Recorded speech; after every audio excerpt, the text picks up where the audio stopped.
game. Bottom right-hand side, our red Zerg player from Jinnag Green Wings. In this Jinnag Green Wings showdown, both players from the same team here. In the red, this is Rogue. Taking on our blue Terran player in the top left, Cure. Game number 1 of this best of 5.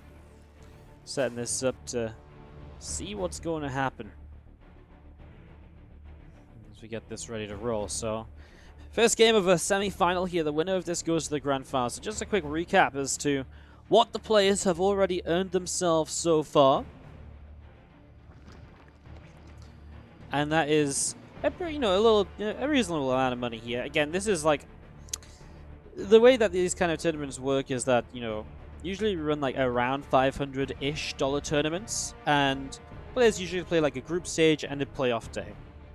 Now this is a bit of a bigger event in the sense that this already is a $750 tournament, which leads into a $2,000 tournament. So in that regard, this is pretty decent. It's a pretty decent online cup, right? You play 2 days, 3 days max. You don't have to spend too much time on each of those days. So yes, these players in the round of 4 have already guaranteed themselves $75 plus at least $25 for the main event. So that's obviously pretty good for them. If you win this, you go up to $180 guaranteed, and if you win the main tournament, you get $300. So like I said, it's a nice little something just for playing some online events. Like I said, we've got front page time today, so if you're new from the front page, you're like, well, it doesn't sound like a lot for, top StarCraft players. It's very easy to play on online tournaments and stuff as a StarCraft player because it's a 1v1 game. It's very easy. You can kind of say, you know what, I'm going to be kind of just practicing those days anyway, so you know what, yeah, I'll play in a tournament instead. My opponents are still, very high level. It's a bit of a, tournament practice as well. It's kind of an underrated thing, but it's something where you can practice a best of 5 setup and so on, vetoes and so on. How a series plays out and adjusting in a series. It gives you all of those opportunities you don't find by just practicing blindly on the ladder. So, a lot of these guys are very happy to play. And, not everyone plays all of them. Some people play none. Some people play all of them. Some people say yes to some and no to others. So, it's always fun to see it when the top players do accept, such as Roki. I mean, Kira as well has been on fire lately. As we set this up, this is going to be a very fast 3cc, and I imagine Kira, what we saw him do yesterday was some very greedy builds. So, in games number 1 and 2, he lost out trying to play Bio, and in game 3, 4, and 5, he did the exact same build, and that was a very fast 3cc into a starport, fusion core, in towards the battlecruiser, and he just did that every time into a full-on mech play for the mid-game and late game if he got there. So, kind of expecting something similar, especially here on Acropolis. One of the maps he played mech on yesterday, but also one of the maps that is just larger in the map pool. It's very difficult to deal with Zerg on this map. Run-bys are very powerful, so in general, mech is better on this map than Bio. So already, kind of, if you've got a strong mech build, it's good to use it on this one. And it's also, again, larger, so going for the fast, greedier builds are absolutely going to pay off for you here. So, not too surprised to see Q kind of going for this already. Let's see if he does indeed go for the fusion core, though. For now, just a Viking, Tech Lab on the barracks. And the Hellion production continuing, a couple of those out the front. So yeah, eyes on what's going to happen is we will see a lair from Rogue. So there is absolutely possibilities for Rogue to get aggressive here too. He's got the chance to maybe make some kind of Nidus play with Ling Queen. There's a few different options. He's taking the forward third base, by the way, rather than one off to this right-hand side. Typically, as a Zerg, you don't want to expand towards your opponent because it makes them, pushing a lot, makes their pushes a lot easier. And this central position here, pushing down from the center position to this low ground, is very strong because of the ledges. Now, we actually see Q are going to play Bio.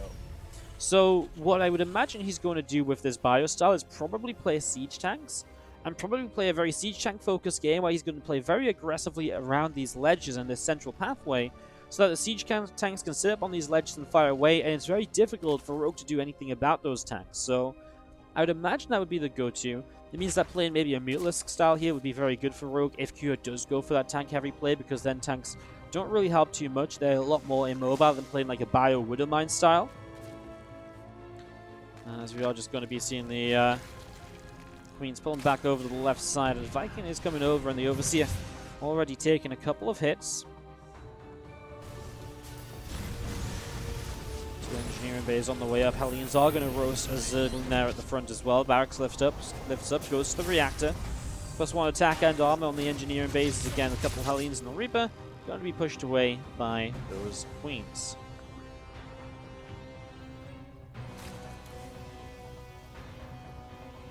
Same on the way up.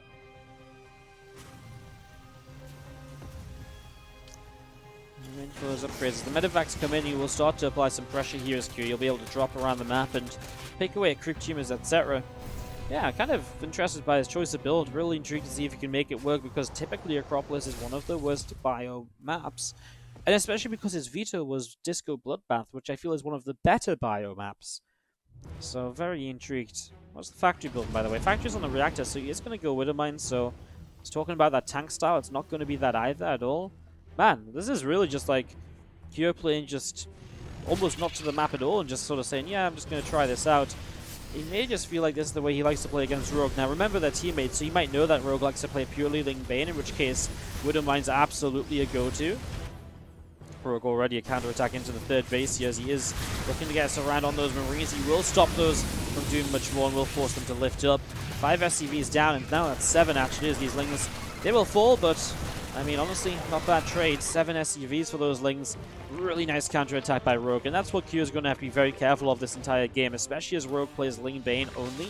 No tech behind it. There's going to be a lot of Ling counterattacks, a lot of Ling Bane aggression. He's going to have to be so good at making sure these walls stay up. I mean, that wall is just about going to finish in time here. Rogue could morph in some Banelings if he wants to bust through this. Or he could just fight the wall off as well. That's also a possibility, as we see a drop into the main. Secure, trying to keep Rogue on his toes, and already seen a few Marines stepping forwards. The Queen is going to get picked off. Ling's coming around the left-hand side as well, going for a bit of a surround. A few Banes hanging back, +1/+1 melee upgrades continuing forwards here. These other Zerglings pressing through, and they're going to get a surround on these few Marines, already doing some damage. More Marines unloading as the Queens press forwards. The Marines continuing to press into this. Overseer Queen goes down. Zerglings around the top side. We are going to see the medevacs lifting up into those, lifting those Marines up and back and away. Good defense by Rogue so far, especially as he didn't have 1/1 upgrades yet. It's very possible that the bio just starts to get out of hand, even just as a couple of drops. But Rogue's really been very on top of this now, and actually QS 2-2 is going to be late. Armory delayed, and without the Armory at the right time, it does mean that Rogue's going to catch up a little bit when it comes to these upgrades. Marines, medevacs, Widowmines. Down the left-hand side here, a couple of Banes will burrow up, trying to set off some of those Widowmines, it feels like, but only one of them activates. Rogue might be in a little bit of trouble in this push. Still didn't have his 1/1 upgrades. Oh my god, the cure! Oh no, he just wasn't paying attention at all. Bane speed there. He does get up to that high ground, off of creep, splits away. Rogue, that was very fortunate, because he actually was struggling for army supply a little bit just before that Baneling connection right there, as we're going to be seeing the hatchery. And this bottom side is going to take a lot of damage. He's going to dive in with the Zerglings now. 1/1 upgrades completed. Makes it a bit of a better trade, but there's so many medevacs. The Marines are receiving so much healing. Rogue is losing a lot, and he just didn't have the Banelings to properly push this back. Rogue has a lot of gas to spend, so you can absolutely get more Banelings in play, although Carapace upgrade and probably melee to follow should be a priority for him too at the moment. He's actually going to go into Hive as well. When you play this Ling Bane only style, you typically do go into a very fast Hive and rush up towards Ultras, and you hit that power spike of having Ultras on the map that much earlier. It does mean you're a little bit more susceptible to the kind of Terran pushes up until that point, because you don't have Hydras or Mutilus to help you fight these armies. Drop play especially is very powerful. Forward Banelings here sat in wait, by the way. We haven't seen those go off just yet, and the problem is Q's just got a bit too much of a spread going on. Let's see, a few Banes actually moving forwards here. Will connect pretty well. It's quite nice. Those Banelings actually still in position. Oh my god, if Q just pulled back like this, he doesn't stir step backwards. Ooh, that was actually kind of cute. He doesn't stir step backwards. He lifts up and leaves. One of the medevacs super low HP went down, and don't know if that was a Widowmine friendly fire or if that was just the Queen getting the shot off. Either way, the QA medevac with Marines inside goes down. Those medevacs have taken a beat, and Rogue has been very careful to make sure his Queens are target firing those medevacs at every possible opportunity. Every time you target fire the medevac, you know, you want him to do absolute maximum damage here, right? Because you're being able to, rather than just putting Queen damage onto Marines, which are going to get blown up by Banes, you're able to take away, the things that are supporting that Marine force and making it so effective in the first place. Lings and Banes over the left-hand side. Widowmine shot! Pretty good. The split away from Rogue didn't quite work out there, as Lings coming down the right side. Actually find these Marines in the center of the map, and again, Q is just too slow to burrow up. Again, the Widowmine does get a pretty decent connection, though. As the medevacs load up and boost back up to the top left-hand side. Nidus Network about to finish from Rogue, so he's going to get even more aggressive. We still haven't really seen any hive tech, but adrenal glands now starting. As we have a moment or two of calm before another fight breaks up. What is up, Papa Mitch? A legend coming in for the $50 donation. Got some love in the chat for Papa Mitch and the $50. Thank you so much for supporting the stream. Much appreciated. As we're going to be seeing Marauder and Marines going to be able to snipe down the Nidus Network in the back of the main. Nidus Network in the back of the Natural as well. So we're going to be seeing Marauder and Marines going straight after that as well. Nidus will go down. Big Bioforce on the right though, and Rogue is not really in position to deal with that. He's morphing Banelings over here. The ideal scenario here for Rogue would be to get some units up this left side and to kind of flank in while he comes from this bottom right as well. He's been very slow actually to send more units up here. Widow Mines going off, but those few Lings were not really enough. He kind of needs just a few more. Another Widow Mine shot, not amazing. This actually looks as though it will fall 7 drones down, and again, he's just throwing Zerglings alone into this. He needs Banelings. If he had Banelings, he would have blown this up because, you know, the Marines would just sat there fighting. Obviously, Kira probably would have reacted more and, you know, lifted up and got out, but he would have been able to push this army away at the very least. The good thing of Rogue is he's up on 98, 100 drones, so he's able to rebuild very easily, and now the Ultra Cavern and Aspire is on the way. So the further tech is coming. It's just not there yet, as we're going to be seeing the Widow Mine again, picking up a few Zerglings in the center. More Banelings still rolling around. Medevacs unloading here. Going to see a scan dropping for the Marines to come and pick off a bunch of Creep Tumors. Still going to have Cure hanging out over on the left-hand side as well. More Banelings morphing in. Rogue's just so, you know, consistently rebuilding those bases that he's losing. This was a nice fight because the Banelings got a lot of the Widow Mines before they blew up. It's always going to be a nice little something. But Rogue is really just struggling on army supply here. He never got +2 melee either. As he continues to try and tech up, it feels like he's just slowly bleeding out of this game as Cure continues to push forwards. Feels like Rogue is kind of out of options. Cure just continued to take very good trades in this, and yeah, it just felt like Rogue just was never really in a comfort zone. It felt like I kind of liked it early on. It felt like it was okay for him, but it just got to this point where Rogue was kind of behind on army, and multiple times he's just never really had the Banelings in the fight. He's been fighting with pure Zerglings, and that just doesn't work against this, you know? It just, you need Banelings. You know, you're playing Ling Bane. You can't fight with just Lings and Queens so late into the game at all. I mean, he's going to turn this army around, but he's still down 25 army supply. He does now have Ultras on the way up, but the problem is Ultras are usually very powerful when they're equal on upgrades with the Terran player. Then they take very little damage. Right now, +3/+3 upgrades are about to finish from Cure, so Rogue is going to be down a set of upgrades, which means those Ultras are not as invincible as you might hope they are with the Chitinous Plate and In-Play too. You know, as long as you only have +2 carapace, the Marine and Marauder will deal a lot more damage than you expect to those Ultras, so these Ultras are going to be in a little bit of trouble. As we are going to be seeing units gathering up on the right, and Nidus Network dropping into the main base. Spire Force is able to take down the hatchery in the top. Again, still just pressing forwards. Banelings coming through as well. A few Marauders in the front getting taken down. Spire still pressing into this. A couple of Marauders off over the left-hand side. Lings able to get a bit of a surround as well. The Ultra still able to keep pushing through. Now we're going to see a little bit of a lift up and the pull away. Wow, Rogue is going to defend with the Ultralisks. He's getting Anabolic Synthesis, which is the Ultralisk speed upgrade off of Creep. I mean, 30 supply away from maxing out. Here's the problem, right? Now Q's like, oh, you got Ultras. You know, I didn't kill you when you're on Ling Bane. But now he actually responds to the Ultras, right? He gets the Liberators going, he gets the Ghost production started. So Q's army is going to become better here, while Rogue doesn't have the money to make his army better. He is stuck on what he's on. And that's the problem, because once Liberators and Ghosts come into play, you kind of start needing Infestors, you kind of start needing Corruptors. How on earth is Rogue meant to afford that? Rogue needs an incredibly good fight here in the next couple of moments. Otherwise, he is in so much trouble. He has no money in the bank, whereas Kira has money to spare. Widow Mines burrowing up. The Banelings actually will go into that quite nicely. The Widow Mines kind of going off on a couple of Lings at a time, not doing too much. Ling counter-attacking with the Ultras up here. That Planetary Fortress is going to fall. Ultras will back away, so it cost him an Ultralisk. Brings Kira down to 4 bases, but obviously Kira again still has a bank anyways, right? So it's not just about, oh my god, big Widow Mine shot.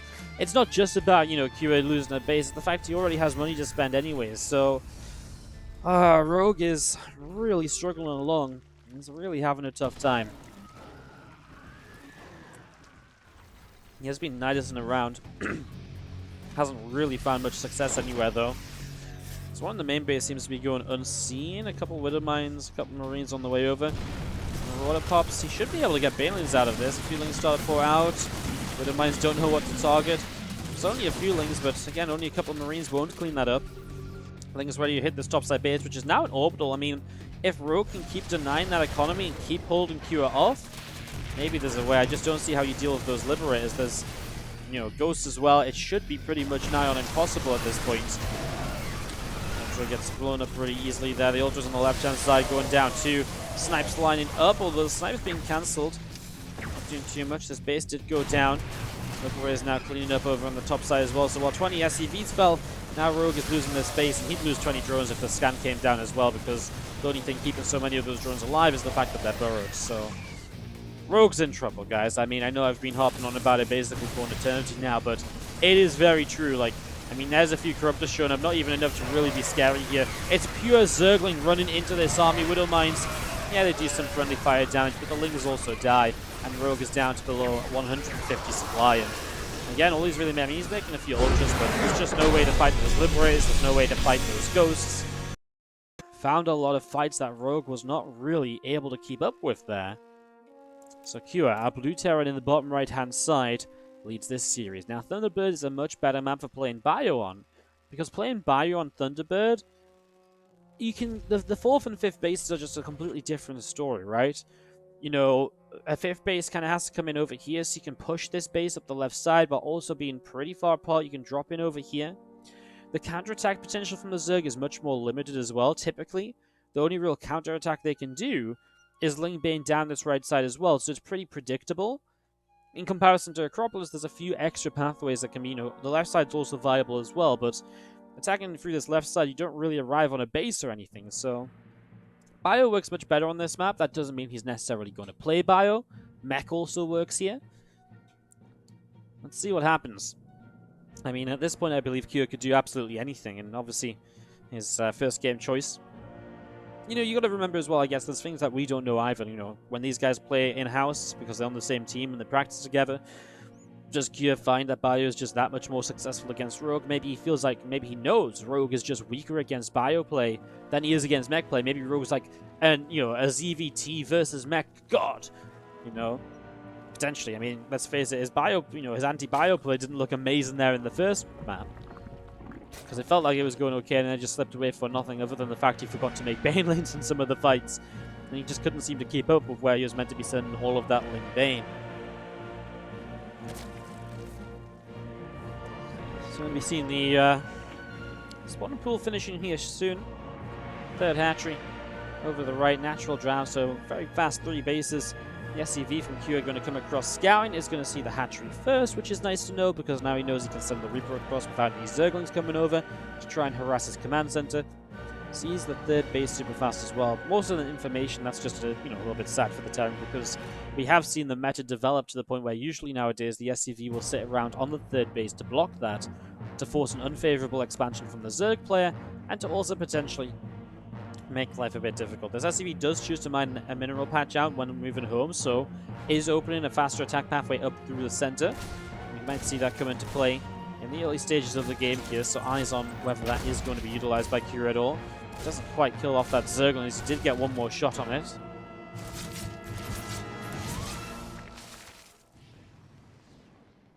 Cure once again, super greedy. 3rd CC, even in location. I mean, if there's a map you can build a fast 3CC on location, it is Thunderbird, but come on.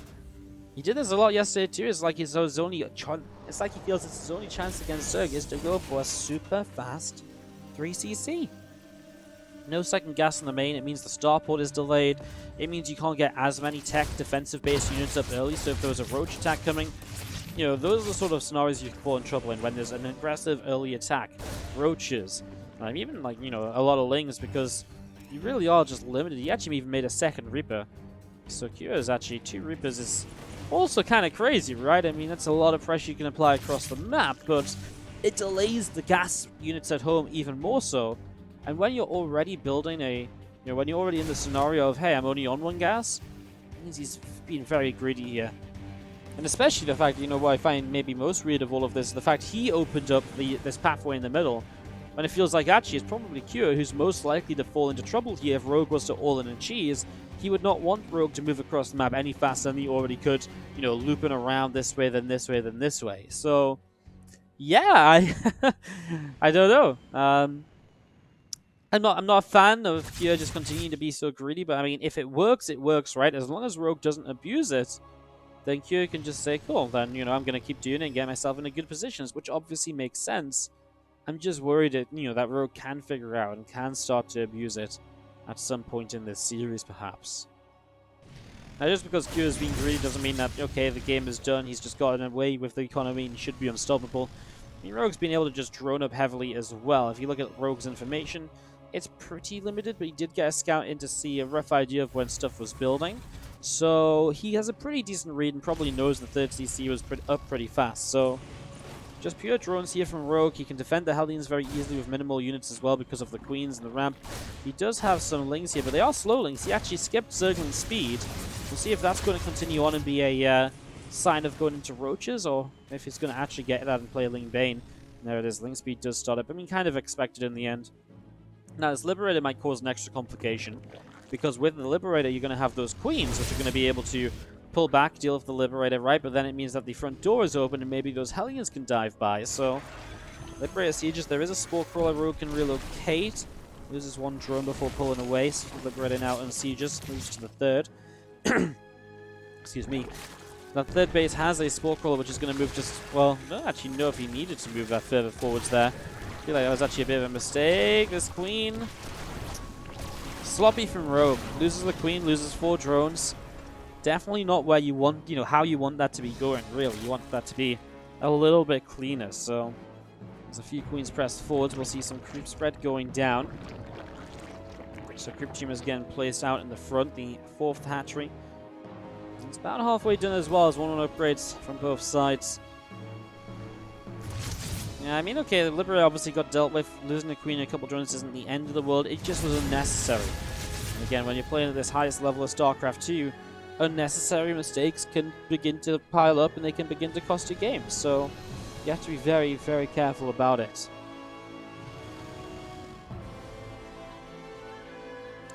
Very, very careful. Drilling Claws on the way up here from Cure. We're going to be seeing this Widow Mine on the way out, and a couple more Medivacs in production from Cure as well. So finally Cure again on the map with some Marines. This is going to be his first chance to really start slowing down this creep spread, really start pushing that back a bit. This time Rogue is going to play into Aspire, so he is going to be looking for a Ling Bane Muta style, rather than just plain Ling Bane. Now that's Reapers, Marines, Medivacs. At the left hand side we will see some creep being scanned down. Rogue is so on top of this. Complete shutdown. I mean, Cure did nothing, and this is how that last game started too. The drop play, Rogue was on top of it. The drops were moving around, the Lings were able to be there while the drops were unloading, the Queens were pushing the Medivacs back. It started very well. It was afterwards that Rogue began to fall apart. So far so good, but Rogue just needs to keep this up here, rather than letting it slip away. Now, he does have Mutas on the way, and that means the drop play is also going to be a lot less effective for as long in this game, because, well, once Mutas are out, those Medivacs get chased down, and it becomes very expensive to be dropping.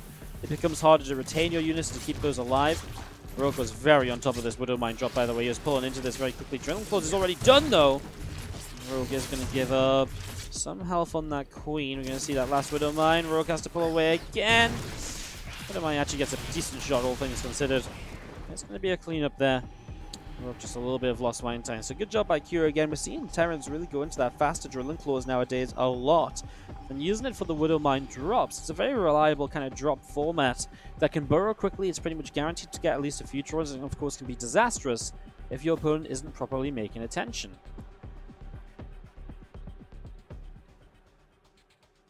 On the right, the Marines running up. You're going to see Medivac starting to heal. A couple more Widow Mines gathering together. Chancellor's dropping down on the right side too, as we'll see Cure. Continuing up north. Now this base is in some trouble. What was that? Widow Mines over here. Actually get a few drones, so it's a nice little drop. That was indeed successful. 9 drones going down. Rogue going up into the infestation pit. We haven't really seen much from the Mutas at all, apart from chasing down a medevac hero there. We are going to see Rogue have to be defensive now. Widowmine's already burrowing up as Kyo pushes in towards this right-hand base. Naturally looks as though it will just fall. Here, let's take down a few more Marines. 5 more meters on the way up, so he was actually on his way towards Hive, and he cancels the Hive to stay on Lair Tech. He hasn't even started 2-2 upgrades. What is Rogue? Is Rogue just going to try and like all in with like a massive Ling Bay meter running across the map? It feels very unlikely that that's going to work, right? Especially in a scenario here where, I mean, we have like 4 bases set up, like super defense, like surely there's no way. He starts 2-2 upgrades now. I mean, he's got a lot of meters. He will fly towards this third base. He sees though a single missile turret here. Will be able to get that if he targets it. Opens that opportunity up for later. Thor now out though, and Thors are going to be a really good way to help push those Mutalisks away and further the defense of the Terran player back at home. Mutalisks coming back in. And needs to be careful of Thor shot. Yeah, like I say, 4 bases, pretty easy to defend. We just have to make a big loop around to maybe come in from this north side of the natural, which is the next real kind of targetable location that's not really defended at the moment. So, yeah, really good defense from Kyo. Now Rogue's going to go up to the Hive for the second time. Obviously, the first time he canceled it, decided to go into bits and pieces of other things. This time looks like he will commit to it. 2-2 upgrades. Again, on the way for him, but obviously delayed compared to the Terran's 2-2. And the last thing you want right now from Rogue is to have to fight the Terran player. You do not want to fight on negative upgrades. The Terran player would love to fight. That's why Kyo is pressing forward, see what he can perhaps do. Rogue going to use the Mutalisk as a way to buy some time. He's going to die for the other missile turret as well. The SCV repair was pretty quick.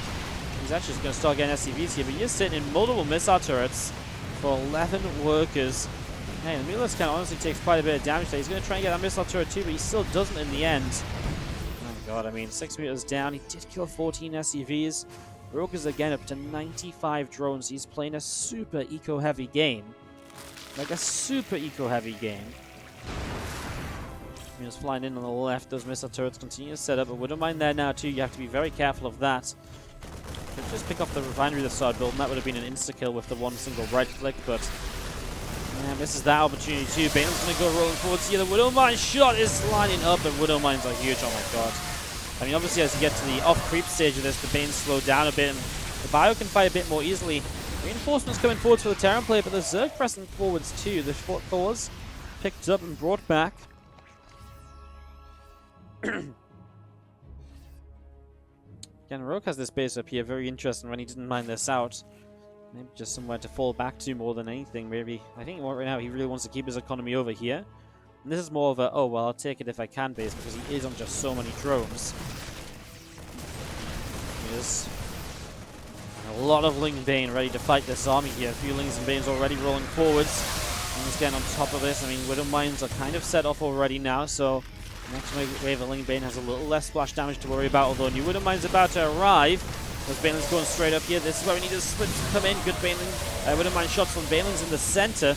Zerglings continue to flood on forwards. The Mutalisks have taken a beating, but now there's not much else to kill the Mutalisks off. And those Mutalisks will continue to do pretty well here. Widowmines and Burrowing actually realizing this isn't the fight they want to continue taking. Lings on top of Marauders. Soon those Lings are going to be amazing. You know, once they get Adrenal Glands, they're so close to that. Problem for Rogue, he's actually ran out of gas. He only has 10 Banelings morphing, so the Banes have been a really important part of cleaning this up so far. Oh my god! Mutas flew into the Widowmine to pick it off, didn't get the final shot, and so just took a hit on the Mutas. Here we go again, Lings running forwards. Widowmines don't do much this time around, though. The Lings might just be able to flood through this. Let's see what these Widowmines do. Again, pretty decent, but one of them was on an Overseer, and it looks as though Rogue will continue to flood forwards, catches a few more Marines of Cure. The Banes just crashing in over there. Mutas Ling is coming down the bottom side, hitting this base before the missile turrets and planetary fortress is set up. So it is quite the commitment. 8 SCVs down, and he's back away to the left where he does have another hatchery. Rogue is expanding like no one can stop him. He just takes all the bases right now, even taking top right side too, so continuing to expand, taking the space on both sides. Excuse me guys, apologies. There's the Bio, still pressing forwards. Widowmine's going to burrow up a little bit. Ling Bane running through here. First Widowmine's dealt with pretty well because of the split on the Ling Bane. Still some Widowmines in play right now. Friendly fire is absolutely something that's happening as well during all of this. These fights are kind of crazy. Again, feels the Rogue has to back away. The upgrades now 3-3 against 2-2. We do have Ultra starting to take to the stage. Can they make a difference in these fights here? He goes streaming forwards. Rogue is once again finding himself up against a Q who hasn't really prepared to deal with these Ultralisks, so hasn't been making Liberators, hasn't been making Ghosts.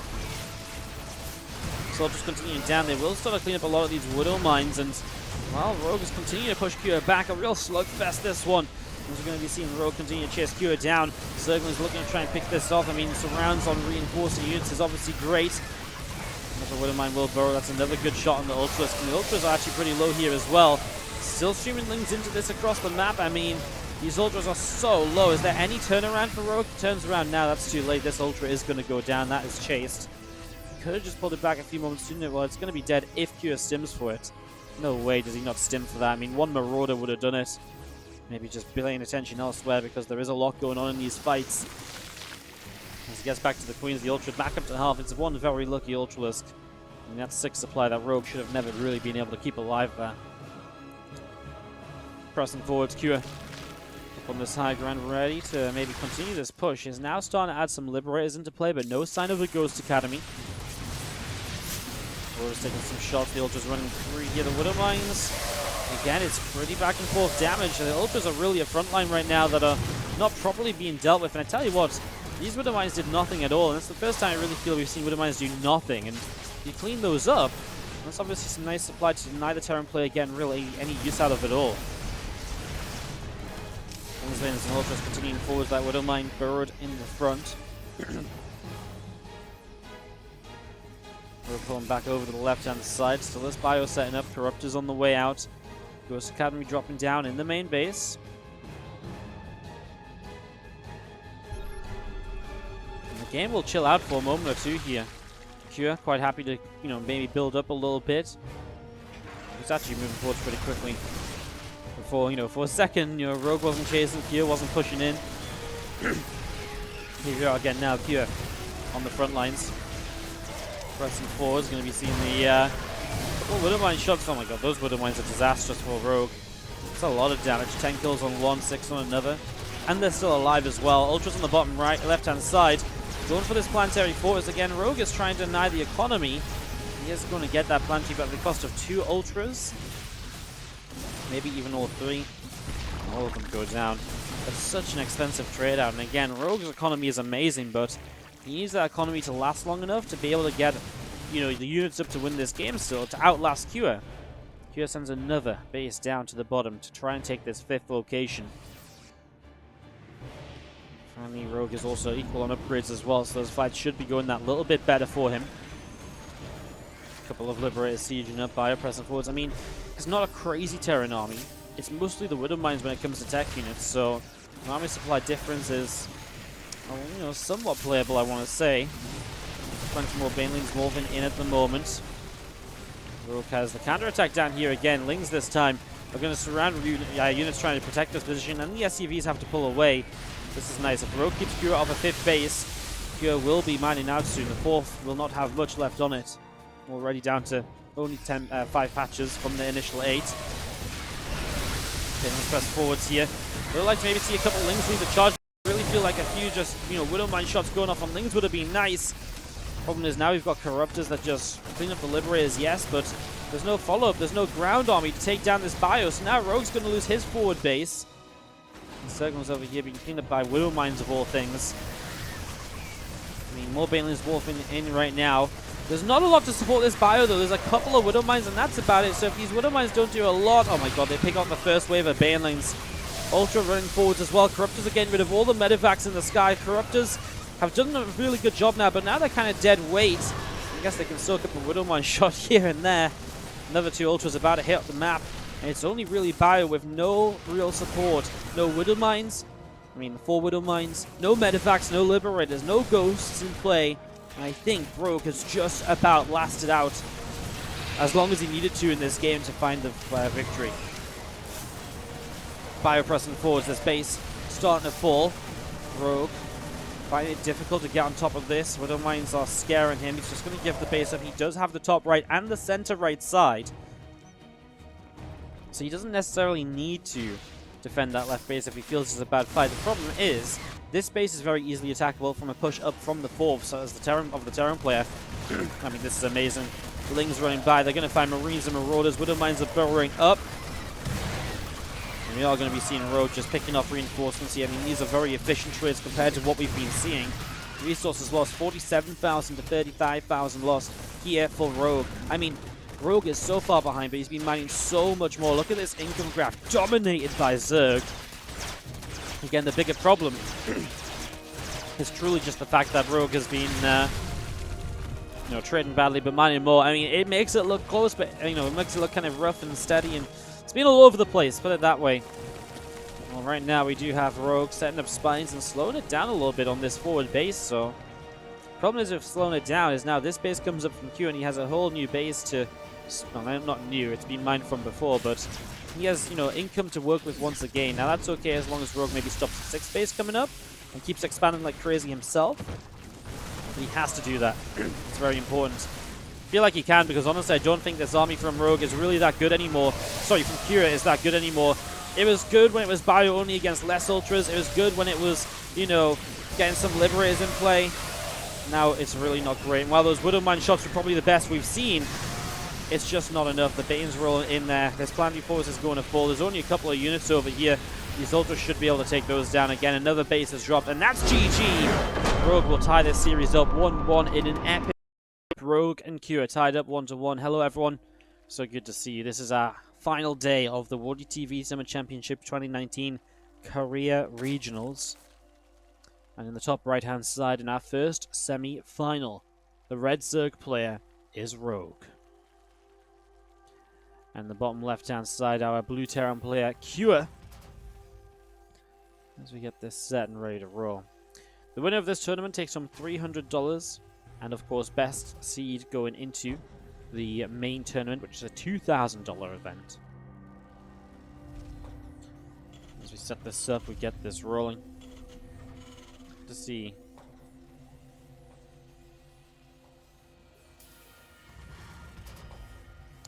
what's going to happen. So, game number 3. Excited to see what's going to happen. As you do see the Overlord over here just wandering around. World of Sleepers is... I'm not gonna lie, I haven't really made my mind up on World of Sleepers just yet, I'm not quite sure what to make of it. I quite like the map.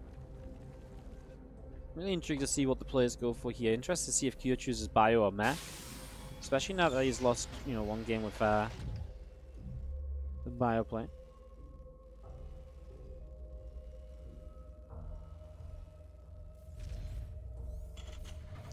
Just going to be seeing the command center dropping down there and getting this ready to go. And Reaper's starting to move across. Yeah, 3,000 people tuned in the stream right now is awesome as well. Hello, how are you all doing? And we have some front page time today as well, thanks to the War Chest promotion. So, good to see everybody. Thanks for dropping by.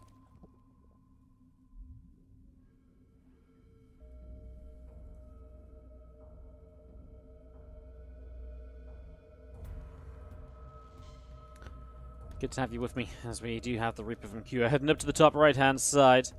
Having a little bit of a look to see what will be going on in the early stages. So, he is, once again, still currently on 1 gas. Is he really going to go 3cc early in the game again? Now, we haven't seen him go a 3cc Battlecruiser opening, so that's still a possibility if he wants to go 3cc and change it up.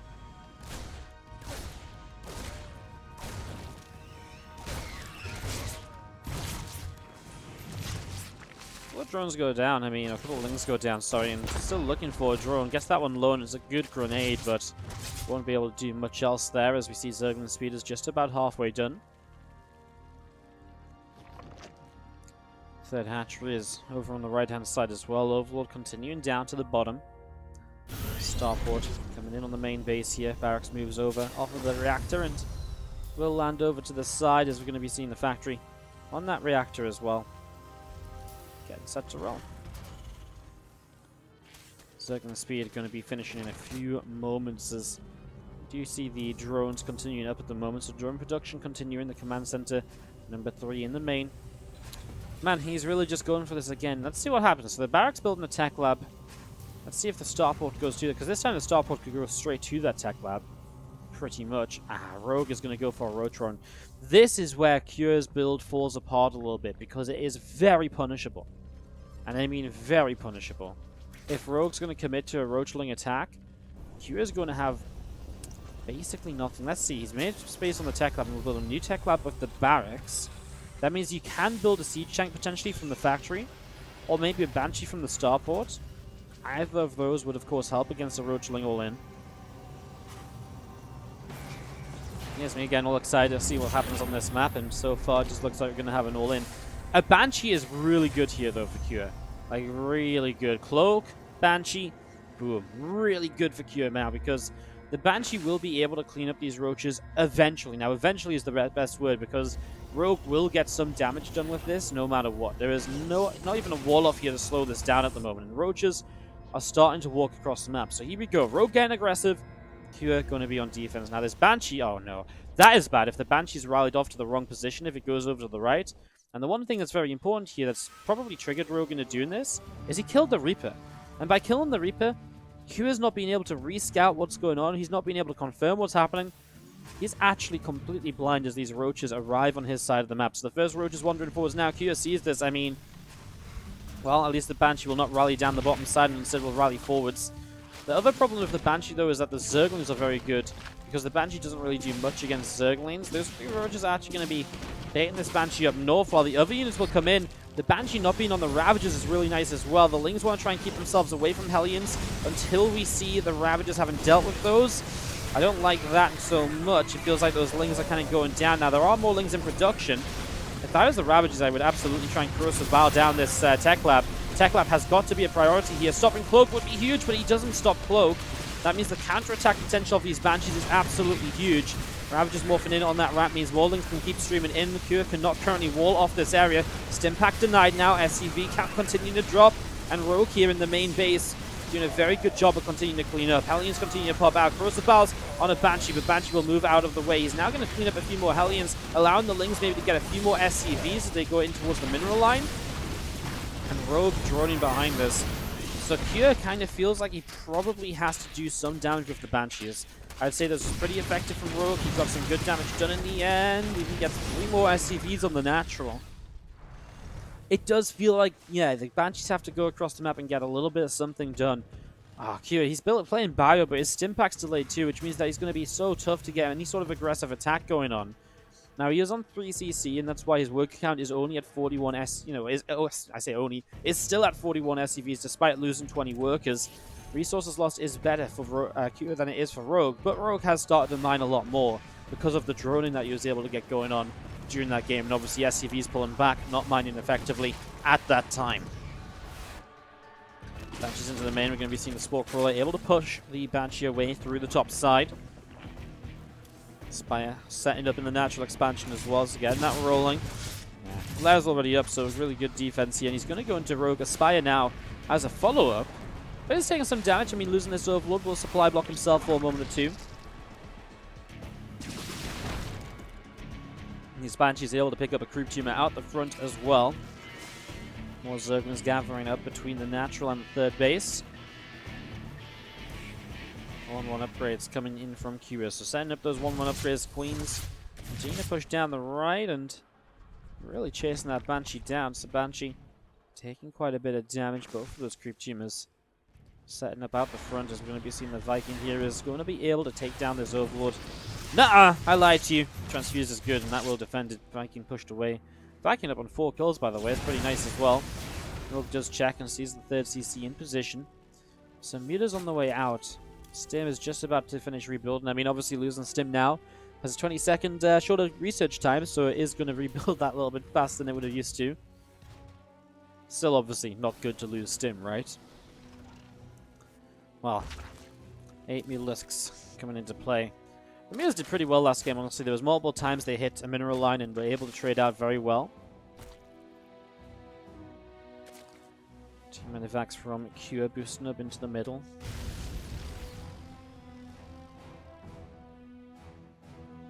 Hallian's able to take down a Zerglin as well. There's the Mutas And over the left-hand side, Marines dropping off. Turning some Zerglings away too. Here we go, Mutas. Gonna jump in, get an SCV to start off. A second SCV going down as well. Now the Mutas jumping into the main. I mean, there's just no preparation for these at all, so this is really bad for Kure, right? He was kind of preparing to... I guess he wasn't really prepared. He was kind of being a little bit greedy, not having turrets, etc. already. He's obviously a bit behind from the early damage taken. And because of that, these Mutas, I mean, oh my god, they're going to find siege tanks as well. Rogue, this is so good for him to find 2 siege tanks. This powers down so many of the potential Terran pushes that could have been frustrating for him to deal with here. And Rogue, by the way, is going Roach Ravager behind this. He already had the Roach Roar and he started up Roach upgrades. I mean, yeah, getting rid of tanks when you're playing Roach Ravager is amazing because that tank line is meant to be the one thing that keeps you really safe against that Roach Ravager. Damn, well. Spore Crawler coming up on the 4th base. And we'll see Marines and tanks continuing out up to the top side. G upgrades coming in, Drilling Claws dropping down as well. Zerglings, Ravagers still in production. One of the Banshees will go down. Finally, Q at least able to get some counter damage. That Banshee's going to take another shot or 2 as well. No, he stops controlling it. Banshee falls. Mutas wanting to go into the natural, but Marines are ready. At this point, Q, he's going to struggle to deal with the Roach Ravager attack. +1 missiles about to be done, and Rogue is going to get aggressive, right? I mean, there's 2 different ramps he can go up. There's only a couple of tanks.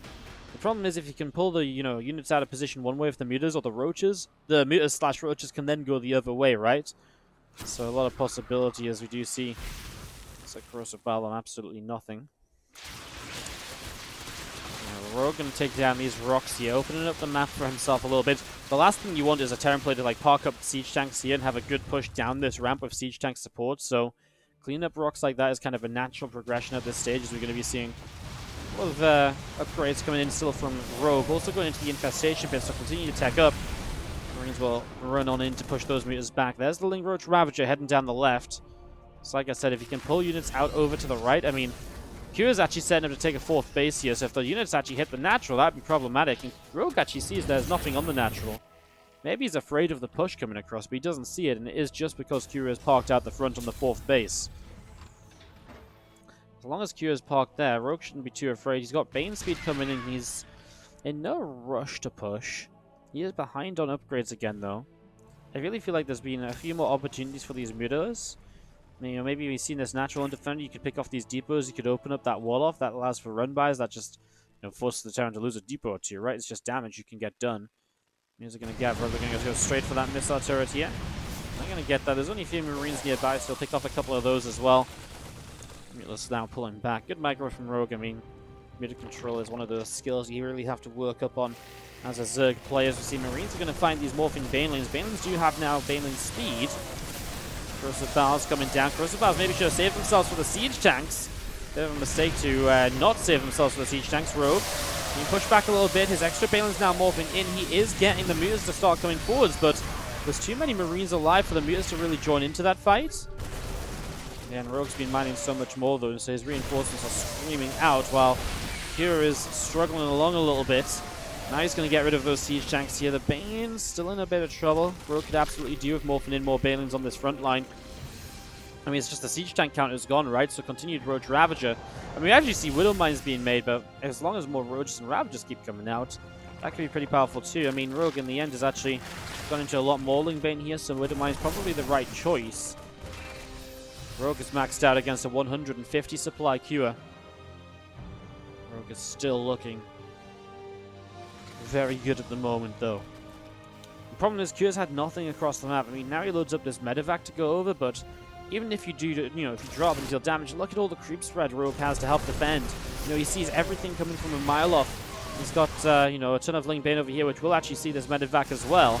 That works both ways, because now also Cure knows about this attack from the left too. Rogue is just going to bust his way into the natural. There is a Widow Mine there that will go off on, not much. He tried to target fire it, I think, but didn't quite work out. Well, Cure's going to be maxing out. The thing is, Rogue is maxed out and building a bank. And we haven't seen Rogue have the comfort of building a bank yet this series. So, for him now to be able to get a bank built up and ready to go, that would be kind of nice. And again, just a few Banelings connecting on a few Marines. Gross are battling down these Widow Mines as well. Kira just cannot keep units alive for more than 1 or 2 shots at the moment, and that's kind of the problem. I was impressed with his fight over here, where he was able to kind of fight when Balins were morphing in, and that went better for Kira than I feel like it should have done. But it still feels like it's trouble for him, as we see Bane's about to finish morphing in just on the front lines. Rogue splits a few of the units back, trying to bait Widow Mine shots. None of the Widow Mines actually commit in. Lings cannot hit this 4th base. I'm so surprised we didn't see... I mean, I know he busted down there. I'm surprised we didn't see some Lings just streaming in to try and hit the main base. Also the 3rd as well, because if you get in this natural, the 3rd base is open to attack as well, because there's no blocker over here. So if you kind of get one, you get the other almost. I'm going to try for this position again. It's absolutely one of the better positions you can run into at the moment, I think. Keep Kira on edge. Upgrades continue to roll on in for Rogue. There's the Chitinous Plane. So you will eventually once more here go up in towards Ultralisks. Balins and Ravagers still setting up. Mutas flying forwards. We're going to see Widow Mine at the front. Gross and Val will eventually get it. 5th base trying to come down. Kira does have a missile turret to push this Overlord away. And keeping it up. I mean, I love this as well. Just reinforcements continue to stream through into the main. I like this. The Bane's actually turning around. Kira's not really paying much attention over there, and he's absolutely not ready to deal with these Bane lanes. An entire mineral line blows up. Kira, he saw that coming from a mile away, but he was probably thinking it was some things or something reinforcing. Now Bane's crashing into this army as well, and honestly, I feel like the Mutas, they've been taking a beating, so I guess their numbers are withered down a little bit. Gotta be careful. 5 Ultras on the way up, and that's really going to be the problem. There is nothing proper to deal with Ultras on this map. The upgrades this time around are a lot better too. Well, if you lose Chitinous Plate, maybe not. Oh, this is a really bad place for the Ultralisk Cavern. Rogue needs to defend this position. He cannot lose the Ultra Cavern. He gets Queens to transfuse it for a moment. Another transfuse dropping down. Oh my god, is he going to save it for long enough? No, he still needs it for Chitinous Plate, and Kira is absolutely determined to push in. The Ultras will now try and defend the Ultra Cavern, and it's long enough. The Chitinous Plate finishes, and these Ultras are going to be really, really strong as they press on into this. The Thor's going down, 2 more Ultras showing up. Bane's rolling in. Rogue is losing a lot of supply, but so is Kira's Queens targeting down Medivacs as we go. We are pushed off of creep here. Rogue is not really very good at replacing the creep in these gaps. And in this pathway where a lot of the fights have happened over time, Medivacs will load up a bunch of those units, and that's going to be the escape away. Kira will send some up to drop, others will go back home.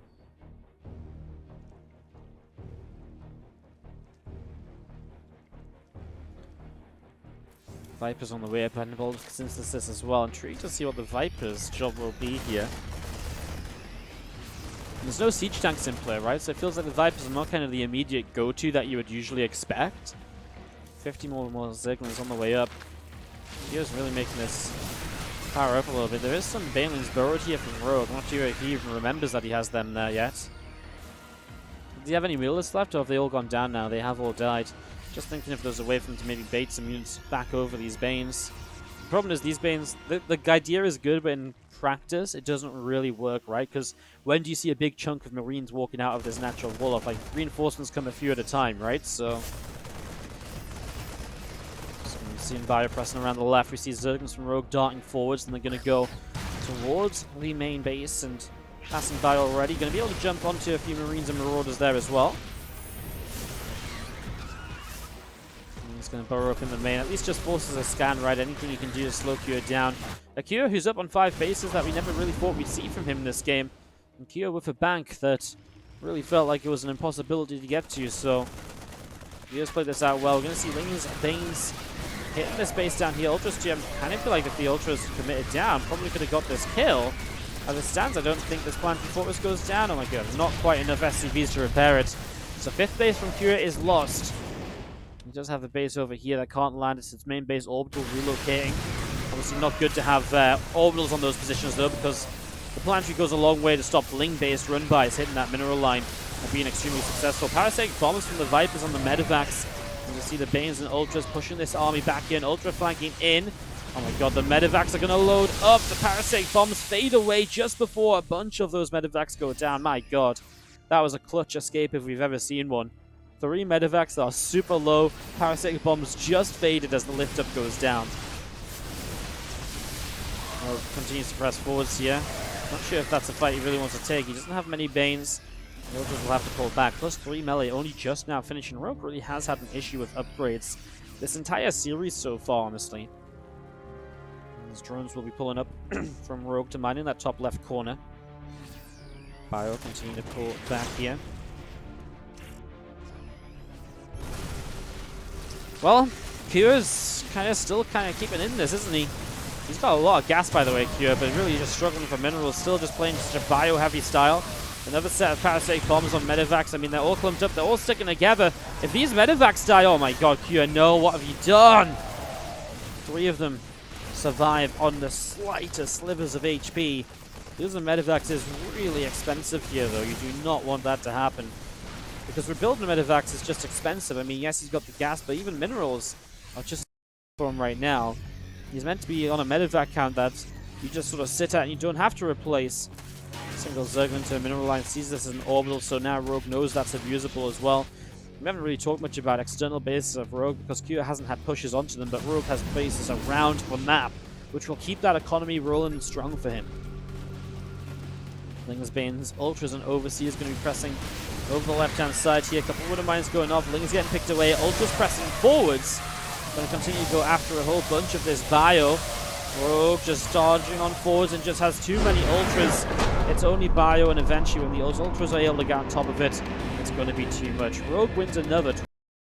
Now, we jump into game number 4. To the bottom right-hand side, a pretty convincing first game, and some convincing kind of I don't die moves, but no wins in the last couple of games. This is Kua. And at the top left, our red Zerg player Rogue.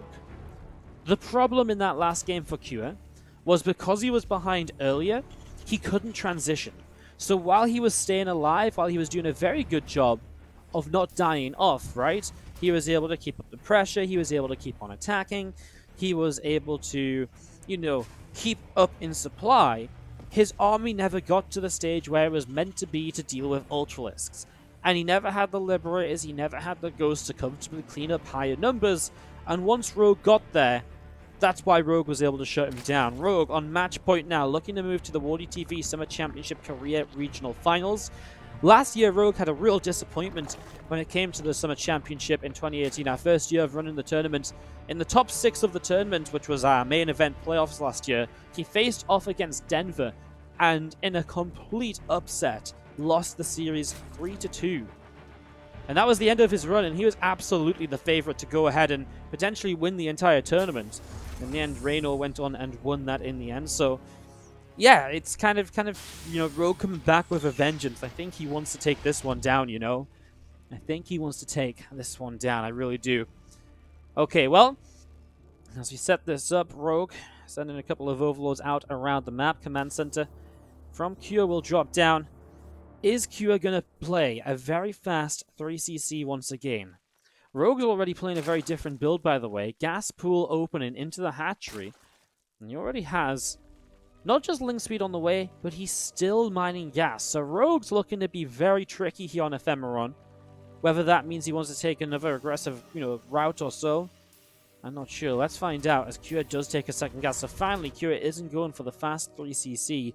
And that means that he will be a little bit better prepared if this does turn out to be a huge amount of aggression coming in from Rogue. A few Zerglings down the bottom right-hand side. Going to be gathering up right there as we do see the Reaper just backwards and forwards from Kua. Couple of Queens on the way up, and we're going to be seeing the couple of Hellions in production as well.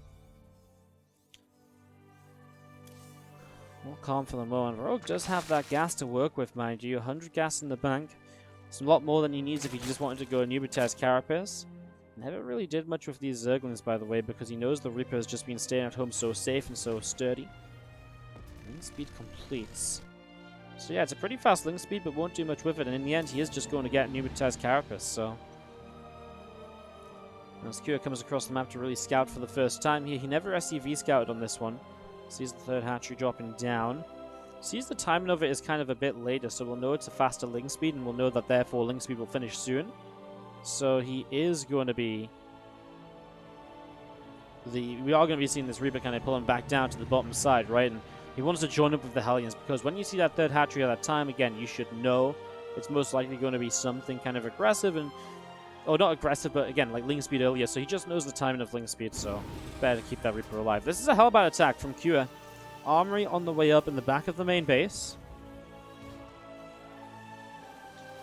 So getting this Armory up and running at the moment now. Rogue has just dropped the Banelane Nest. Spinecrawler coming up on the natural too. Overlord speed is going to confirm for him that this is indeed a hellbound attack. Oh my god, the Overlord stopped short. You'll see Cloak starting on the starport. Not sure if there's really intention of going Banshee here. Okay, it seems like there will be. Banelane Nest just isn't done yet, so these few queens have to defend at the front initially. Spinecrawler not done yet either.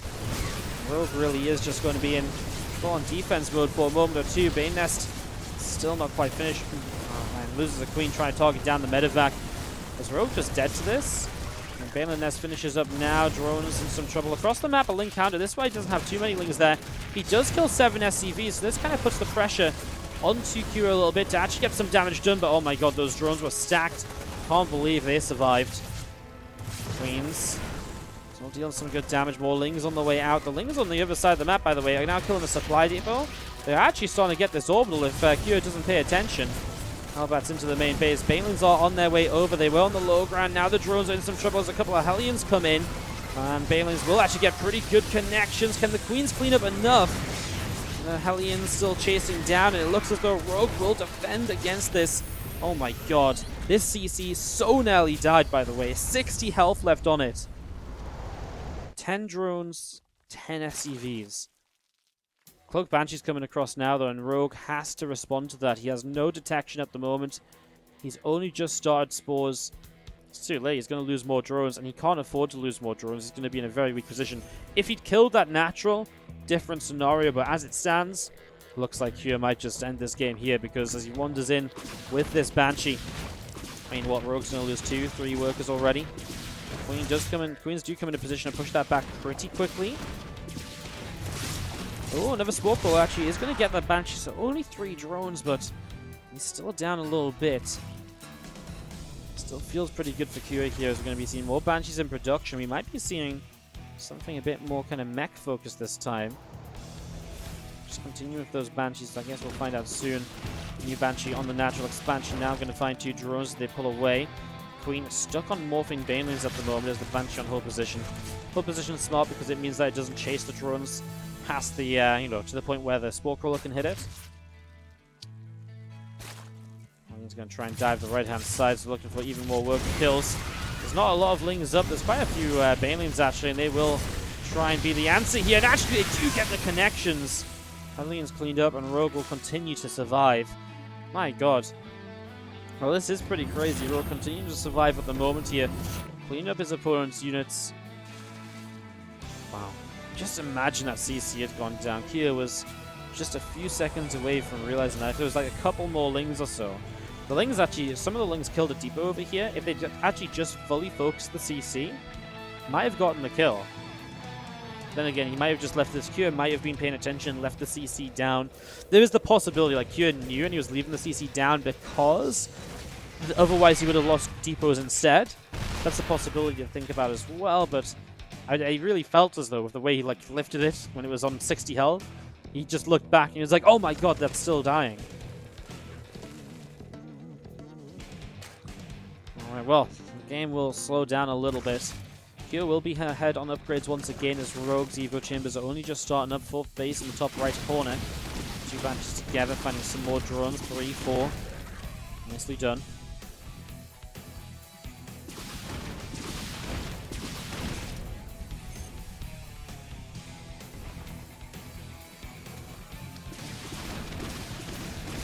Nice, actually. 6 workers killed in recent times. I mean, it really adds up, right? And it just keeps Rogue from being already on 70 workers. Just maxing up on units. We're going to be in a similar scenario to before, where Q is just going to have, like, an extra little chunk of army compared to what Rogue has, but I'm not sure. I mean, before it felt as though Rogue had ways to kind of, stay alive and he had advantages. I'm not sure if he does anymore. I mean, 70 drones now, he should just be able to focus on units a little bit until he goes up to more bases. I don't know. I mean, these 2 medevacs up the right. We do see this Overseer flying up here as well. The Banshees flying around. Going in some trouble. 2 Banshees are pretty powerful. It's kind of the problem. They do pretty well there as the Zergling will scout and see the 3rd CC in position. No Baneling speed just yet, so cleaning up this Marine tank force might be difficult. Banelings are going to be able to run forwards there, and they will be able to force the Marines up into a medevac. The tank is exposed, and again, Rogue cleans up. It feels like these attacks from Cure are the correct moves, but he's just not quite finding any proper fights or any proper damage with them. Good continued defense from Rogue when he really needs it so far.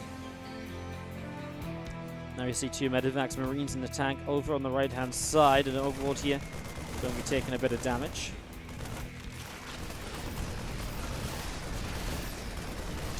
He's going to go and dive in on the siege tank again. Can they really do much here? Well, maybe actually, because there's not too many Marines on the ground.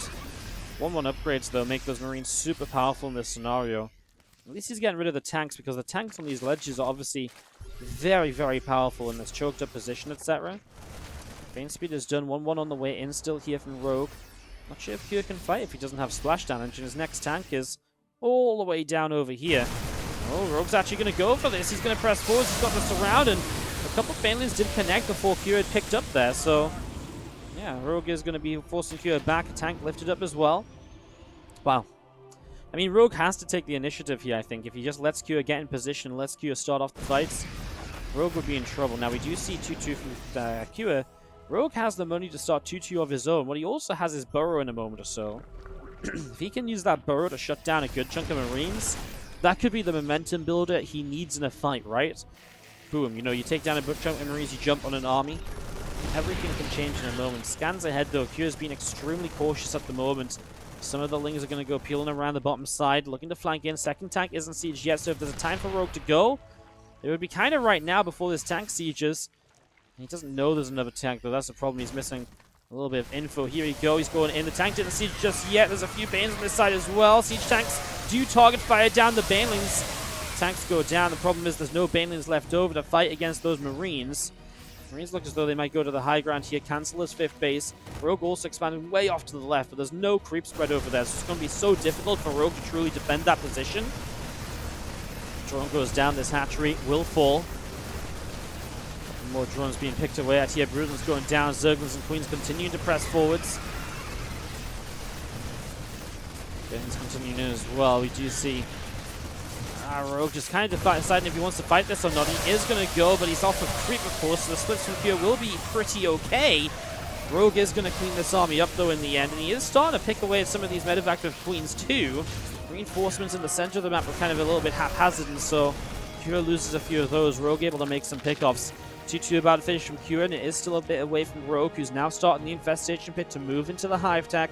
We've seen it before from him, moving to Hive Tech, moving to Ultras.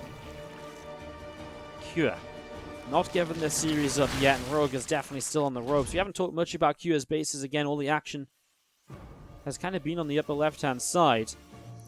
But we do see those medevacs boosting across to the left, the Zerglings coming around. A couple of Overlords moving down as well, and a few more Marines beginning to unload. Widow Mines will burrow up.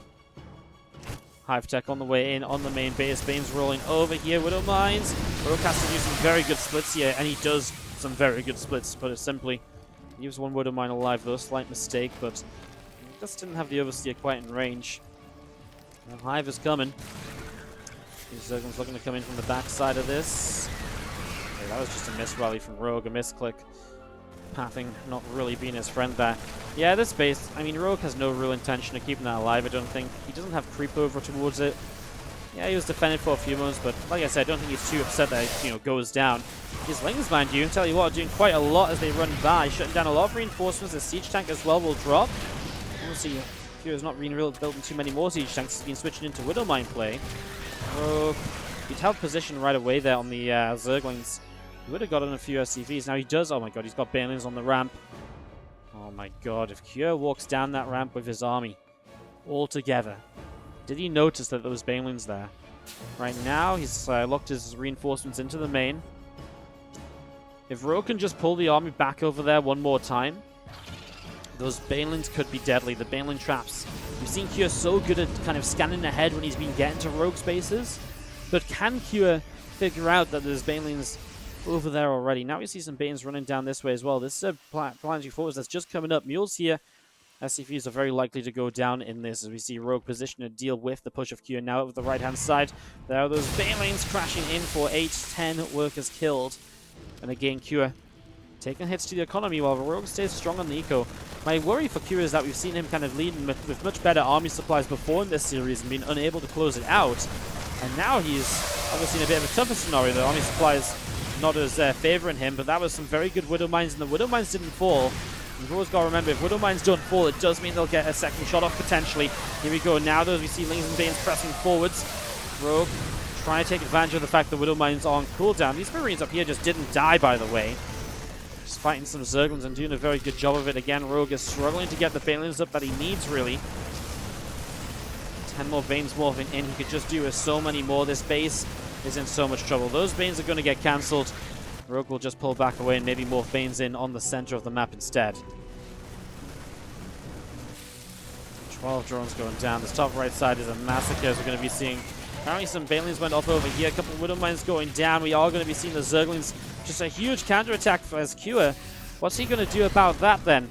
I mean, his base over here is obviously pretty exposed. All of those SCVs could be in some trouble. So Rogue darting across the map. A Widow Mine, I mean, it does a little bit, but not too much. I mean, instantly that's going to be 20 workers killed. So our Terran player losing damage, but taking damage. But Rogue's going to continue losing bases. Banelings coming in.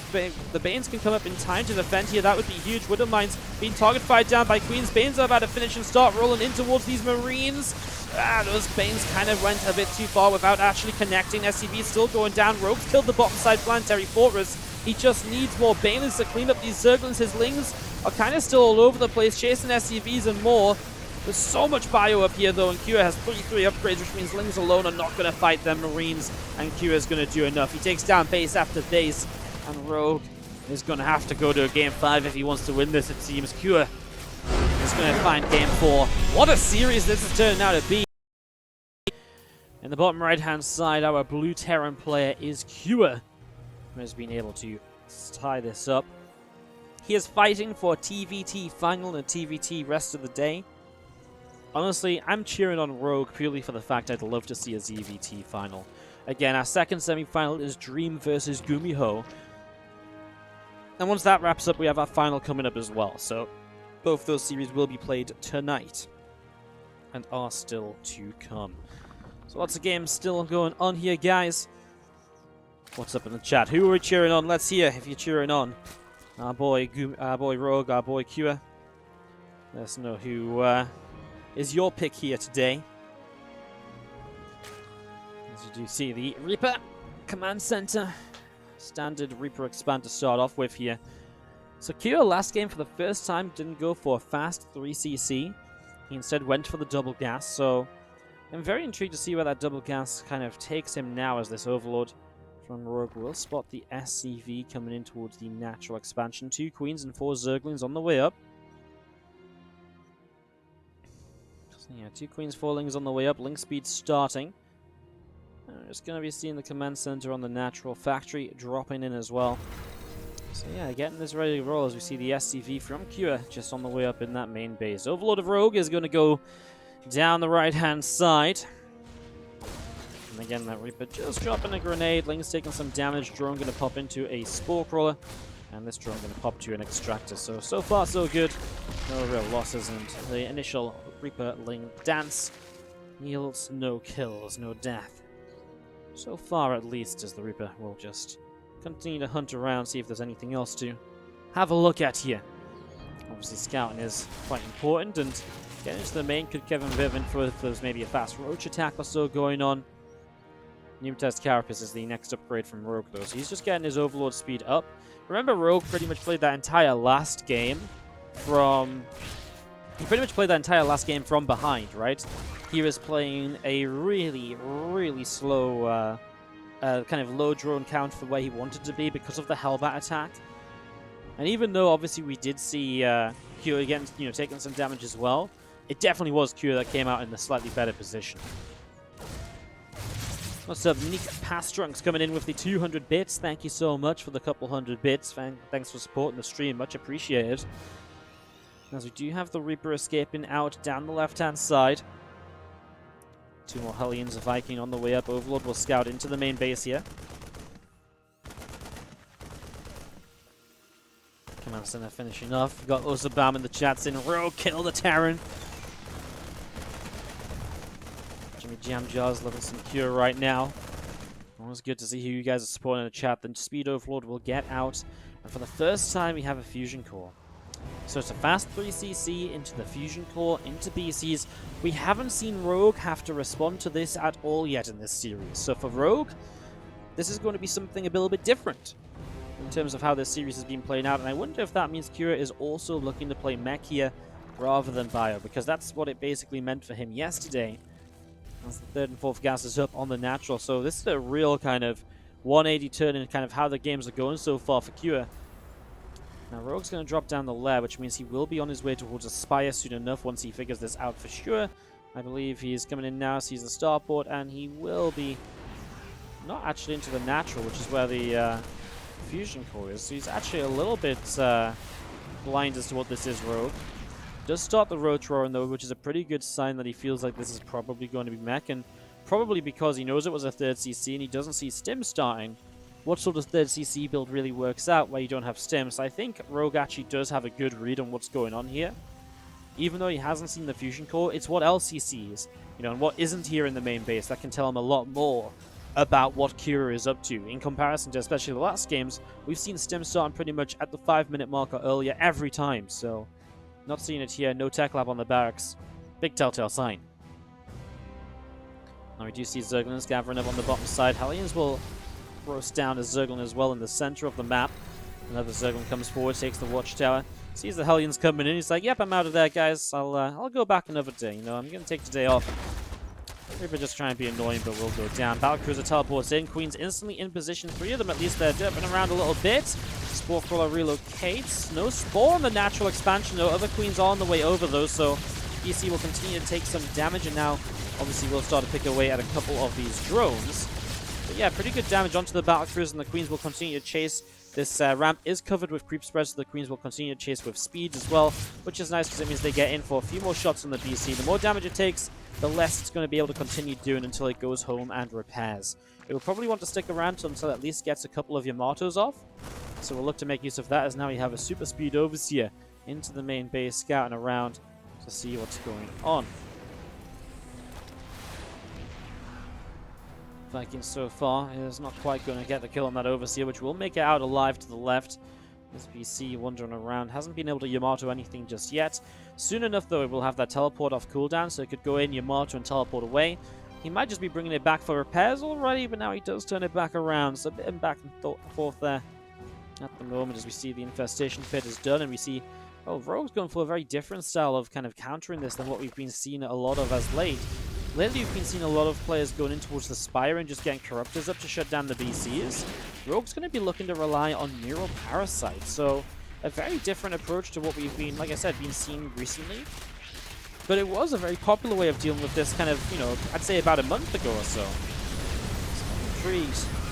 Rogue. The problem with the Neural Parasites is you just really have to make sure you hit those Neurals, and it means you maybe have a bit more trouble dealing with the BCs initially. The Rogue just says, yeah, I don't mind so much. Did he Yamato? I guess he was attacking, maybe even Yamato down this hatchery. Doesn't forward. We'll see the Hellions pressing forward. The Infestors, they do reveal themselves, so Kier will know what he's playing against. I feel eventually you kind of have to go into Spire and Corruptors anyways. One of the problems with the Infested Terrans, with the Infestors, which is the Infested Terrans, is they're not as good anymore. And so, back when we saw Neural Parasites as a way to deal with this, you were very reliant on Infested Terrans as anti-air, but now they're not as hot.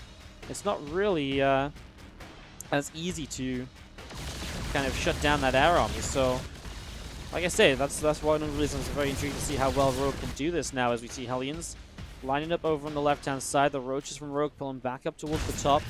This BC is going to be pushed away over to the right, and some Roaches pressing forwards. The Lings going all the way forwards there. The Hellions able to do some pretty good roasting right away.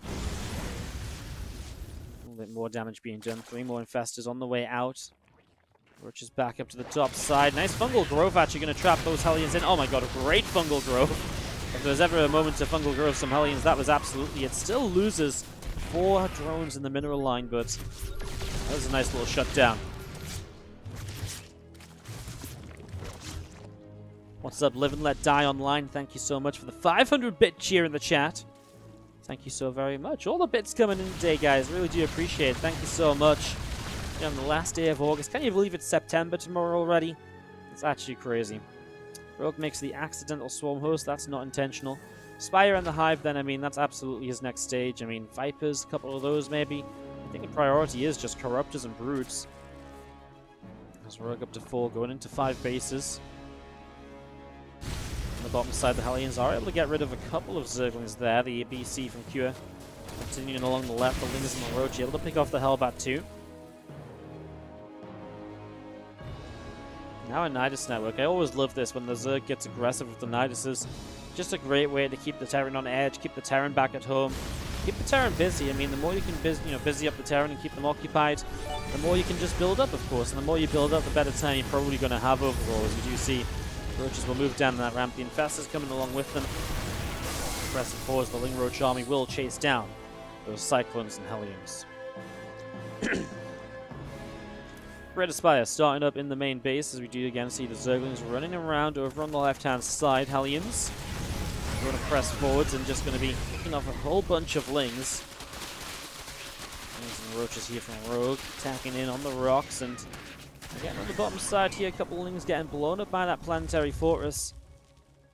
But overall, still looking pretty okay. Corruptors continuing out here as well. +2 vehicle weapons will drop down on this armory. Hellions are going to find Infestors. Oh, they burrow. And there is no follow-up there to kind of find them in any way, so obviously the Lings are not great chasing down Blue Flame. Oh my god, no, Rogue! Oh, I mean, that's obviously messy. Shouldn't be losing all of those Lings like that. Very good trade for the Hellions there. Well, do you see the Thors being added in as well? So as the Broodlords come into play, you're going to need as much anti-air as possible, and the Thors really are the best option when it comes to mech play for taking down those Broodlords. Their explosive payload mode is really good, really powerful, really packs a punch. Cyclones are good as well, especially if the Cyclones can lock onto the Corruptors, take those down. Get rid of those, of course, and then, of course, allows the BCs to come forwards as well, so you can see a few drones being picked away. A couple of Queens continue to deal quite a bit of damage, and 7 workers down so far. Roaches will go and clean up those Hellions. Love this. A BC teleports in to deal with the Nidus network. Why the heck not, I guess. Ooh, he actually uses the BC to Yamato down the... Hey, that's interesting. Yamato's down the overboard. It means the Nidus comes up. Obviously, nothing comes out of it. Another Nidus over in the natural. Again, it's keeping Cure busy at home. Not sure why Cure scanned his own base, but hey-ho. Hey-ho, I guess it worked out. The scan didn't really do anything, but, you know, again, whatever. It's fine. Another Yamato lines up. He's actually going to hit that oversea on the bottom side as BCs continue to fly across the bottom. +1 flyer carapace on the Spire, +1 flyer attacks coming in too. Raven on the way out of this starport. These Roaches of Rogue still moving around in the center. Orbital command from Cure lifts up. Yamato from the Overlord, boom, and it goes down. So still, yeah, a lot of setup here. Nidus into the main base. It's just looking to transport units around with that Nidus network at the moment. All in all, it's been pretty passive, right? I mean, Rogue from the start, when he committed to Infestors, kind of said, yeah, I'm going to kind of play a longer game already, because I kind of, with Infestors, you don't just go across the map and push. You absolutely look to trade effectively over a longer period of time.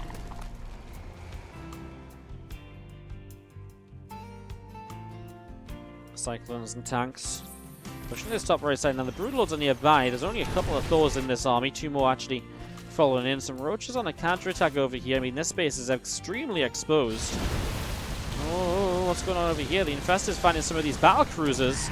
Battle cruiser goes down. How many Infestors just were taken down there? 7. He did take down 2 of the BCs. I mean, it's still expensive. Rogue's losing a lot, and again, he needs to find a way to answer this army. But actually, I tell you what, if those Broodlords get rid of the Thors, then all of a sudden these tanks obviously go down pretty quickly after. But he's lost 30 drones because he's lost this mineral line and this one. This push is a lot more serious than it initially seemed, as the Broods will press forwards and again take down everything that they can. Cure has a bank to rebuild, and the problem is for Rogue, he just doesn't have that same bank because he's obviously been spending a bit more, you know, he's been losing these workers, he's been losing mining, etc. These BCs come home, and that's the problem with counterattacks like this. The BCs eventually will just clean this up. Roach is just going to move into the main, and but what will they really do? They're going to try and target down the starport. Those pop out, now they're going to turn from the fort because it's pretty much the best you can hope for here. Burrows the Roaches. Could maybe pop up and target that Thor down. I would have felt that that was the best trade here. Instead he's going to spread out and maybe get something more done. Rogue has rebuilt the drones. On the left-hand side of BC, harassing away. Rogue's only on 4 bases. He needs to retake a 5th, but he's kind of hurting on minerals, especially because he's lost drones and now he's spending minerals rebuilding drones. In 30 drones, that's 1,500 minerals you have to rebuild. That's expensive. Cure with the bank. Resources lost. Not too crazy in Cure's favor, but the fact he's on 5 and 6 bases really does favor him there. As we're going to be seeing Roaches still trying to drop down your Niduses, but the Mortars are pretty good to clean those up. As the Raven comes into play, that's going to drop an anti-armor missile or 2, which is going to increase the effectiveness of the battle cruisers against this army. More Thors in place, so he's actually morphing all of his Corruptors into Broodlords, relying on the Queens and Infestors to get rid of the few BCs. There's only 3 of them left on the map. And the idea being, if the Broodlords can overwhelm the Thor army, then obviously the Thor army's not crazy either. There's only 6 of them. I kind of agree with Rogue's idea, and I feel like it's got potential. Tanks up on this top side. A couple of Broodlords could go deal with that. I mean, these tanks sieging up as well are going to be deadly. Oh my god, no! 8 workers already down, and Nidus in the main might actually get to go off this time, though. Rogue just lost 17 of those workers. He just spent so long rebuilding. And here comes the push on the left-hand side. The Broodlords are delayed because they're going and dealing with these siege tanks.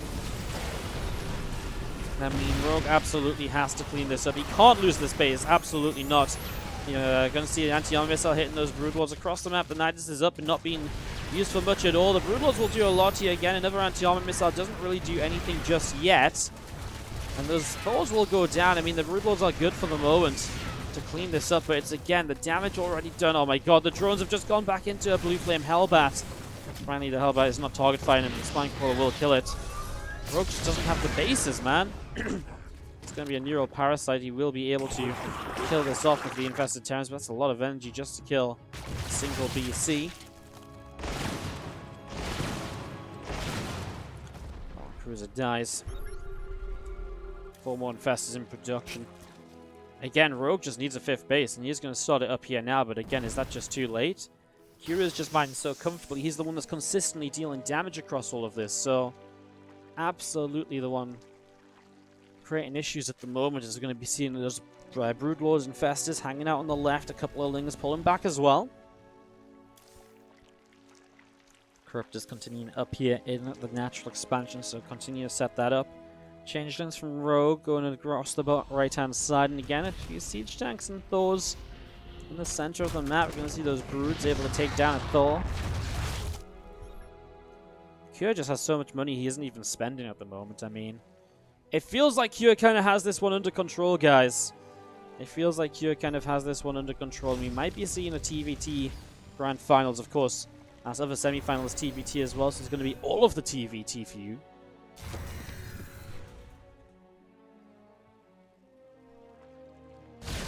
Honestly, TVT can be a pretty fun matchup as we get some of the longer games. This TVZ has been awesome, though. Like, this really has been a really sick series, but Rogue is struggling. Rogue needs a really good fight. He needs a really good fight. The problem is, when he takes a really good fight, he then needs to go across the map and make use of it, but that's so it's so difficult with Broodlords. It's not necessarily impossible, but it really isn't easy. BC's teleport in the main again. Choice of Rogue to never really commit in towards the Corruptors, and kind of even when he got Corruptors, he obviously morphed a lot of them in towards Broods. It's a very interesting choice. We've seen Infestors pushed away by the siege tank fire. Thor's not actually really able to get in range right now, though, so those Broodlords are doing pretty well. That base was killed, though. BC's not really able to come into play. Broods will chase this off. Again, Q's just trying, kind of struggling against this army comp to actually be able to kill it and fight it away. Infestors kind of have those battle cruisers cornered here, and it seems like Q knows it, so he's just going to hide in the corner. Obviously, he can eventually teleport out. Broodlord army moving back around through the center.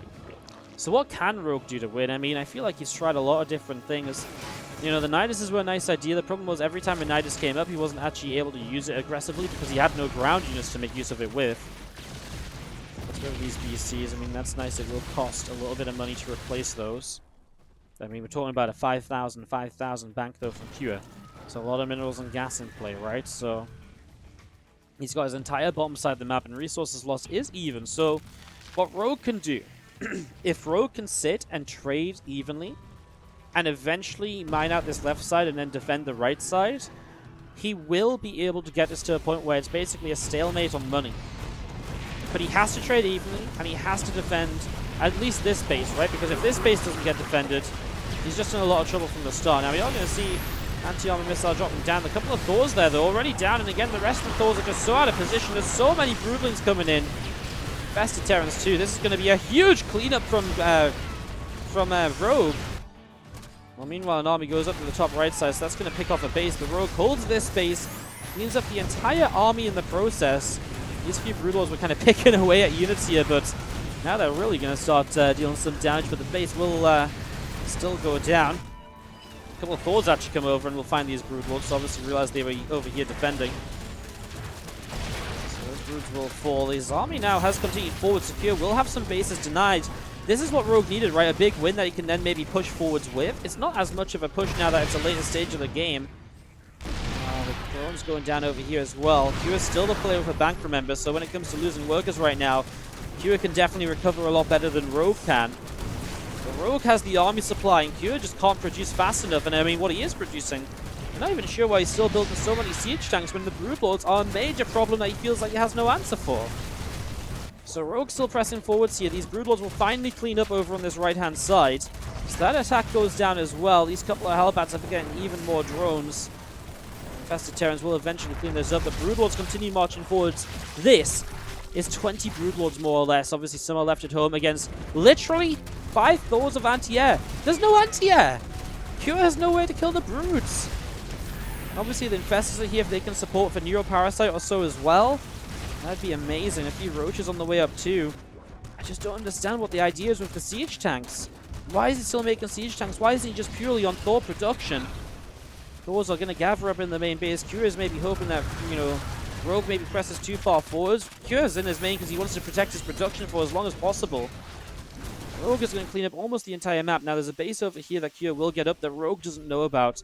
That's sneaky, and that's exactly the sort of thing that Cure wants to do, to try and take some of the money from Rogue's side of the map away from him. This game. Is Rogue actually going to do this?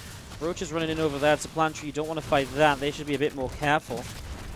Again, there's a lot of Thors building up. The problem is these Thors can't get out of the main if the Broodlords just sit here, right?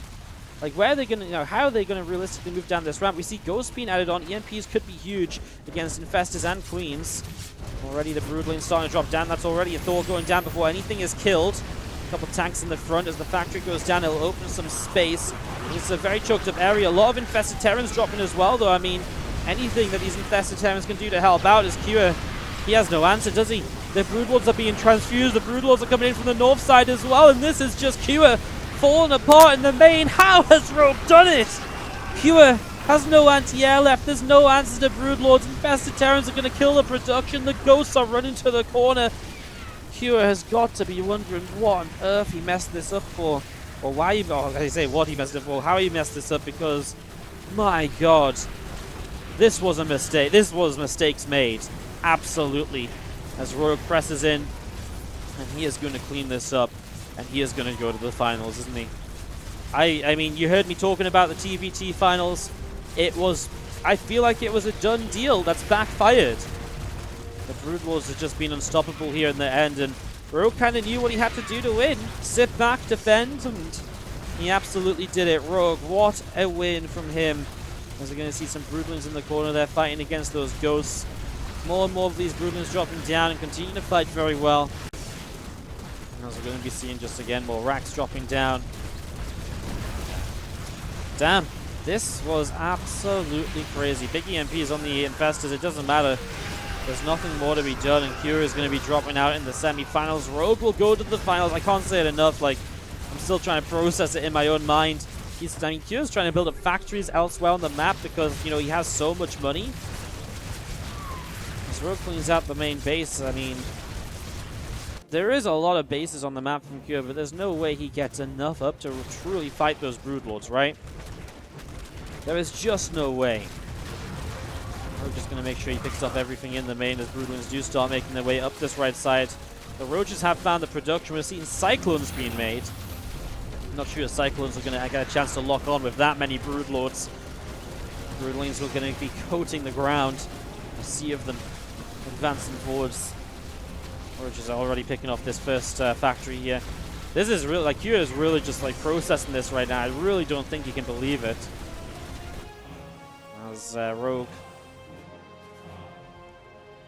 just going through the motions. I mean, all Rogue can do is kill off the buildings, right? Rogue doesn't have much else to do at the moment.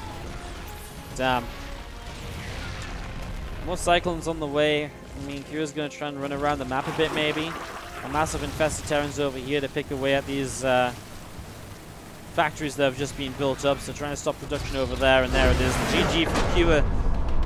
Rogue